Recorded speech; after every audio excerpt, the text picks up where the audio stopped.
Fala, torcedor tricolor, para dar uma olhada aqui no linha de passe da ESPN Brasil. O pessoal falando mais do lance ali do pênalti não marcado para o São Paulo. Muita reclamação em relação à arbitragem. A Daiane Muniz foi a árbitra dessa partida de hoje, que errou feio, prejudicou o São Paulo. O torcedor ficou revoltado, né, com a arbitragem dela nessa partida de hoje. Vamos dar uma olhada aqui no linha de passe, as opiniões aqui, né, dos comentaristas do linha da ESPN Brasil. Créditos na descrição, ESPN Brasil, deixa o like para fortalecer, mas agora bora pro vídeo. Do que adiantaria reclamar agora? Bom, boa noite a todas, a todos, especialmente ao torcedor do São Paulo, que está doído, sofrido como todos nós. O sentimento torcedor hoje é o nosso. E eu estou aqui exatamente em respeito ao torcedor de São Paulo e ao nosso grupo de atletas, comissão técnica, todos os colaboradores que estiveram aqui hoje, inclusive todo o grupo, foram 33 atletas que estiveram aqui, porque esse era um jogo muito importante para nós. E por que esse jogo é importante? Porque ele é importante para o nosso torcedor. Eu não me lembro de ter vindo aqui reclamar de arbitragem, não lembro, sinceramente, do São Paulo usar essa prática de reclamar recorrentemente da arbitragem. Aliás, tem outros clubes que fazem isso com bastante veemência, mas hoje nós não podíamos deixar de estar aqui representando, primeiro, o grupo, o vestiário, que está muito sofrido, mas também a dignidade do nosso torcedor. E eu quero começar essa fala dizendo que nessa semana eu estive na Federação Paulista de Futebol para uma reunião, que é a reunião técnica, e por uma coincidência absoluta a Daiane ficou na minha frente, na mesa, nós almoçamos juntos, e eu disse as seguintes palavras para ela: eu te parabenizo pessoalmente, não porque fui vencedor no jogo contra o Bragantino, mas porque tu fizeste uma arbitragem de Premier League, foi a expressão que eu usei para ela. Uma arbitragem madura, respeitando o time de jogo, e acredito que hoje ela fez algo muito parecido com isso. Portanto, não é uma reclamação aqui que visa atingir uma árbitra que eu, particularmente, e todos nós aqui reconhecemos como talvez aquela que seja a que mais tem evoluído no seu trabalho. Porém, ela não está sozinha. O futebol evoluiu, a dinâmica de jogo evoluiu e não é possível que o VAR não tenha recomendado que ela pelo menos tivesse o privilégio, porque é um privilégio ter essas imagens, de verificar 5 vezes, 10 vezes, 70 vezes. Nas 70 vezes seria pênalti.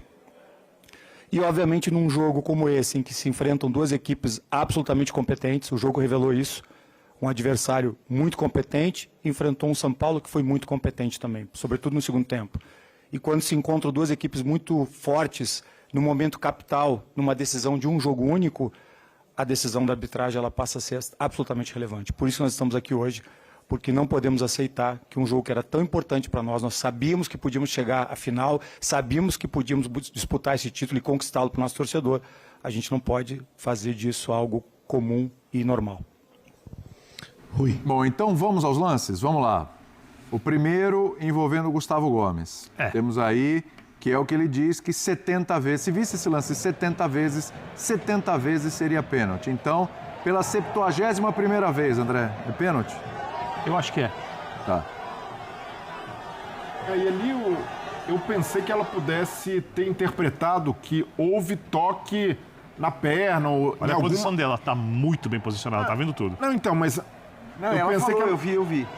Ela falou pro VAR, acho que essa é a questão. E ali, eu não sei se ela imaginou que tocou antes na coxa do Gustavo Gomes ou na cintura, mas para mim o toque é direto no braço e o braço está bem aberto, né? Ali, e nesse caso a reclamação do Rui Costa faz sentido, porque, ok, ela ali na rapidez do lance é uma bola que a proximidade é muito curta, né? O Lucas chuta a bola em cima do braço do Gustavo Gomes, mas o VAR poderia ter recomendado a revisão, porque o braço está muito aberto. Correto. Tivemos um lance hoje de braço aberto no Maracanã que foi pênalti.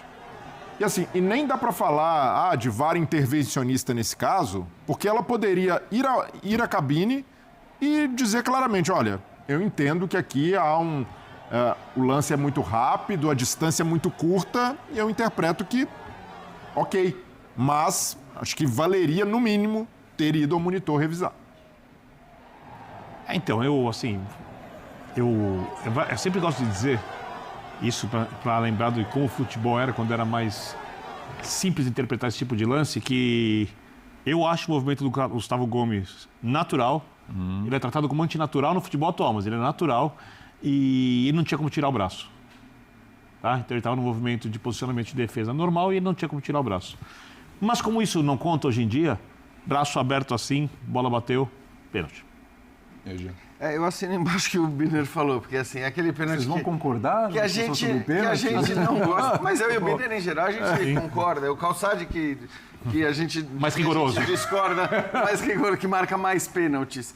Porque é isso, acho que assim, é um movimento que sempre foi um movimento natural. Na questão do movimento natural, antinatural, é um movimento natural e acho que o movimento que ele faz é para colocar o braço para trás. Porém, o braço está ali, não está grudado, não está completamente baixo e hoje tem sido assim. Qualquer braço que não está completamente grudado acaba se marcando pênalti. Então, assim, é o padrão. Só quando o Rui Costa está falando na Premier League, na Premier League não marcavam nenhum dos dois. Muito possivelmente. Nenhum dos dois. Na Premier League não marcavam nenhum dos dois. Ou se marcasse esse, marcava de primeira. É a única chance mínima de marcar. Isso, e aí o VAR talvez para não intervir, exatamente. Se o árbitro marcou em campo... Só explicar até para muita gente no chat que isso é uma discussão que até hoje, intenção, não tem. Faz tempo que não tem mais essa questão da intenção. O braço está aberto. Realmente era bola na mão, mão na bola. Se bola na mão não era pênalti, a mão na bola era pênalti. O braço está aberto, realmente tem lance, eu concordo. Não dá para amputar o braço, não dá para você ficar com o braço assim, não tem um movimento que é do corpo. E super mas rápido. É a assim. regra. Como o futebol é um jogo de igualdades, quando a gente fala de movimentos, possibilidades, quando só o goleiro... Se o zagueiro é obrigado a marcar com o braço para trás, o atacante também deveria ser obrigado a correr com o braço para trás, tornaria a situação ridícula. Então, não dá, mas né? tudo bem. Não dá. A questão é sempre a mesma. Por que que em um determinado jogo um lance assim é marcado pênalti e no outro jogo não é marcado? Porque essa regra, esse é o ponto. Porque essa regra, com o passar dos últimos anos, foi ficando cada vez mais complicada e piorada no sentido dos critérios. Em nenhum lugar do mundo ela é aplicada da maneira certa, porque é impossível ela ser aplicada com coerência de critérios. Então, nos diferentes lugares, as linhas são traçadas em alturas diferentes. Na Inglaterra, por uma questão de cultura de jogo, há um jeito de olhar. Aqui no Brasil, a minha percepção é que quando há aumento do corpo, é pênalti. É isso. Houve aumento do corpo. E o pênalti não foi marcado. E nesse caso, é só pela tal posição antinatural, porque não é um movimento de bloqueio. Eu não vejo o Gustavo Gomes fazendo um movimento para bloquear o cruzamento, até porque o Lucas cruza muito rápido. Eu não acho que é uma bola rebatida. Eu nem entendo que é uma posição antinatural. Então, também é um braço aberto. Porque ninguém fica assim. O movimento de assim. movimento de bloqueio é um movimento intencional, é pênalti, aí não tem discussão. Movimento de bloqueio, sim. Mas todos os lances parecidos, ou quase todos, do Campeonato Brasileiro terminaram com a bola no pênalti. Mas nesse caso, quando o braço está muito aberto, e é o caso do Gustavo Gomes, você pode falar, é um movimento de posicionamento, mas estava muito aberto. Até por uma questão de transparência, eu vejo que o VAR deveria chamar e o árbitro sempre decidir na cabine. Olha, eu interpretei isso daqui e vou manter. Ok, acho que até para o torcedor seria mais didático. Eu vi dela. Que eu não sei, eu vi partes dos jogos em transmissões diferentes, então não sei nem acreditar o repórter que disse, mas um dos repórteres trabalhando no jogo, não sei se na TNT ou na Record, foi onde eu vi um pedaço. Você não lembra em qual você estava? Eu não lembro em qual eu estava. Entendi. Um dos repórteres falou, ela disse, eu vi. Então eu posso... Na comunicação. Eu posso falar, foi na HBO. Foi na HBO. Foi na HBO. E esse pênalti agora? Esse foi marcado. Achando que eu tô maluco. Esse foi marcado. Citei duas e foi... Esse foi marcado favoravelmente. Há uma polêmica porque há uma simulação na sequência, né? É uma mão no rosto que não houve, né? Então assim, segundo o Salvio... Aí na Record. Salvio Espínola... o Salvio achou que a árbitra acertou nos dois lances. Isso, exatamente. E aí acha que acerta por causa do braço ali do Marlon Freitas e a consequência, a simulação que há na sequência, como eu disse, na sequência. Então ela é pós o pênalti cometido na análise ali do Salvio que estava acompanhando ali o jogo pela Record. E aí, meus companheiros? Vamos lá, hein? Esse braço não é de agressão, 0. E é um braço em que o Marlon Freitas está olhando para o alto, a bola tem disputa no alto, ele vai se posicionar para tentar subir, até para se proteger do adversário. Então, para mim, nada de pênalti.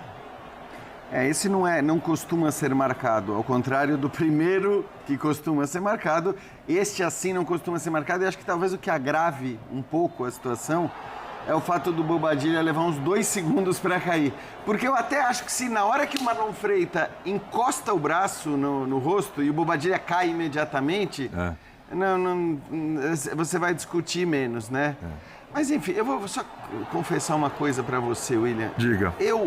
A gente obviamente é contra a lei da compensação, a gente é contra árbitros compensarem erros, óbvio, porque não é assim que as coisas deveriam acontecer. Mas dado o contexto que a gente vive do futebol brasileiro, o simples fato de uma árbitra compensar o lance e impedir reações histriônicas, chiliques, posts para engajamento e tudo mais em rede social, porque se não impede completamente, pelo menos ameniza. Dá uma amenizada.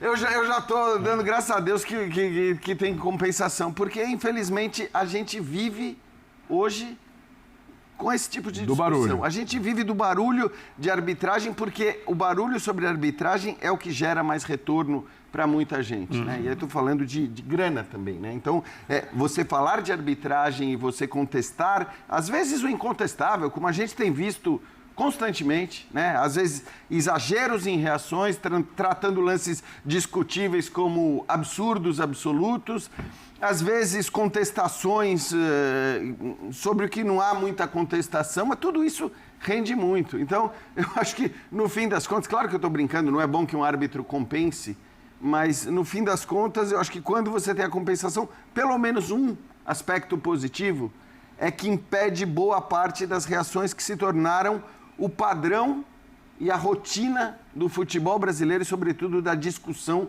sobre futebol no Brasil. Só um segundinho que a gente tem que seguir. Então, Birner e André no pique sobre o lance do pênalti, para a gente poder fazer um break e ainda falar da classificação do Fluminense para decisão. Vamos lá. Bom, aqui a gente vai marcar um ou outro lance assim, mas não é para marcar esse pênalti. Não marcaria? Não, e super rápido sobre o que o Jean falou da compensação. E o pior é que quem acha que compensa, não compensa, porque o lance do pênalti no primeiro era 1-0, 1-1, é um outro contexto de jogo. Esse, o 2-0, 2-1 é outro contexto de jogo, só poderia empatar. Ou seja, no final das contas, se alguém acha que compensa, é porque não entende absolutamente nada de como funciona o andamento de jogo de futebol. André, no pique. Pênalti ou não pênalti? Estou de acordo com o Birner, não foi pênalti e tenho a mesma opinião em relação à compensação que ele tem. Muito bem. Vamos para o intervalo, seguimos no... É isso, torcedor tricolor, a repercussão dessa eliminação do São Paulo, os lances polêmicos também em relação à arbitragem. Concordo, pessoal do Linha de Passe. O primeiro pênalti foi pênalti, claro. O segundo pênalti, a gente tem que ser sincero, não foi nada. Mas o primeiro, sim, foi pênalti. O São Paulo foi prejudicado de não ter, a Daiane Muniz não ter marcado esse pênalti, né? A Daiane errou 2 vezes a não marcar o primeiro e errou marcando esse segundo aí, porque, na minha visão, na minha opinião, não foi pênalti. Ninguém sabe, né, se ela já marcou esse segundo aí por não ter dado o primeiro pênalti ali, a lei da compensação, né? A gente fica meio confuso aí em relação à arbitragem. Tem o VAR que não chamou, né? Muitas vezes a gente vê o VAR querendo apitar os jogos e nessa partida de hoje o VAR não chamou. O São Paulo foi prejudicado por não ter ela não ter marcado esse primeiro pênalti ali no momento. Estava 1-0, podia empatar o jogo, depois marcou outro pênalti, mas estava 2-0, o São Paulo diminuiu. Fica a reclamação, é sempre assim, né? As partidas aqui no futebol brasileiro, após os jogos, muita reclamação, arbitragem, pouco se fala de futebol, mais arbitragem. Deixa a sua opinião aqui nos comentários, valeu e até o próximo vídeo.